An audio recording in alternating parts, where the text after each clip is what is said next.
All right, let's jump right in.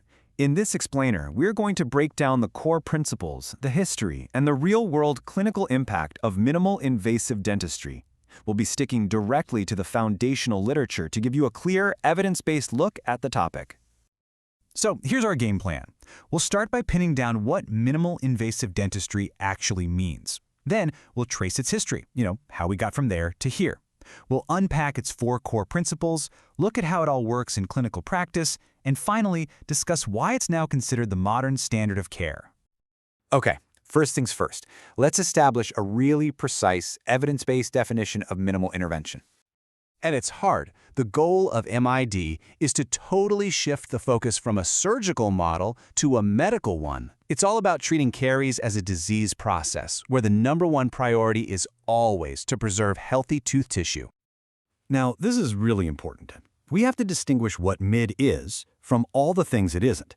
It's a comprehensive medical model, a philosophy of disease management. It's not doing nothing. It's not about just making fillings smaller for looks, and it's definitely not some catchy marketing term for new tech. So how did we get here? Let's go back and look at the historical context to see how this massive paradigm shift actually happened. For most of the 20th century, operative dentistry was basically governed by G.V. Black's famous principle of extension for prevention.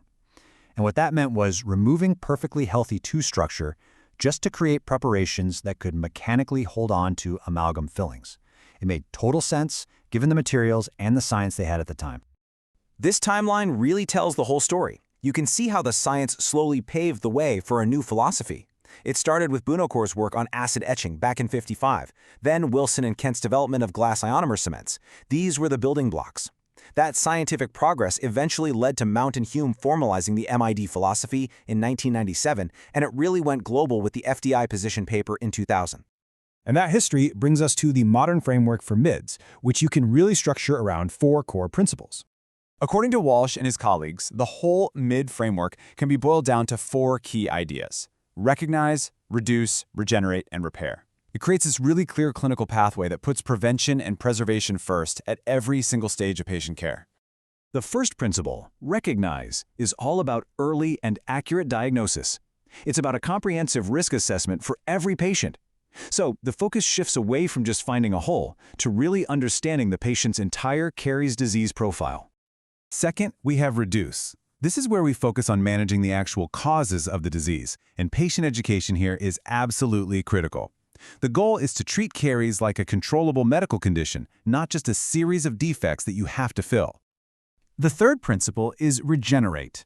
This is where we use non-operative and micro-invasive strategies for those early lesions. And this is where things like resin infiltrants and silver diamine fluoride, or SDF, play such a huge role in stopping the disease before we ever have to pick up a drill. And finally, when an operation is just unavoidable, we have the fourth principle, repair. This guides us to use conservative techniques that save the maximum amount of tooth structure. The whole mindset shifts from replacement to just targeted repair. So we've got the principles down, but what does all this actually look like in day-to-day clinical practice? Let's get into the evidence. This table right here, it really hits home one of the most powerful pieces of evidence. According to the Cochrane review by Ricketts and his colleagues, which came out in 2013, selective caries removal leads to significantly lower rates of pulp exposure compared to the traditional complete excavation method. That's high-level evidence that directly supports leaving that affected dentin. And this slide illustrates that fundamental shift in how we manage existing restorations. The whole MID philosophy is about prioritizing repair over replacement. The goal is to break that restorative cycle where you sacrifice more and more tooth structure with every single intervention. Of course, you can't have the philosophy without the right tools. The strategy is really defined by this preservation idea, but it's supported by the right materials. Adhesive composites and glass ionomer cements are the key players here that let us do these super conservative preps. All right, let's wrap this up by summarizing the impact of MID and where it really stands in dentistry today. The evidence is clear. The clinical benefits are significant. We're talking fewer pulp exposures, better long-term tooth survival, and honestly, a much better patient experience. This is exactly why MID is now considered the standard of care. The bottom line is this: Evidence and policy from major bodies like the FDI establish minimal invasive dentistry not as some kind of alternative, but as a core part of modern caries management. It's a professional responsibility. But, even with all this acceptance, it's not a perfect world. Full adoption still faces some real barriers. Things like outdated parts of dental school curricula, payment systems that reward volume over prevention, and the misuse of the term for marketing instead of true evidence-based practice. And all of that leaves us with a pretty big question to think about. What systemic changes do we really need to make sure every single patient benefits from this evidence-based standard of care? The science is solid.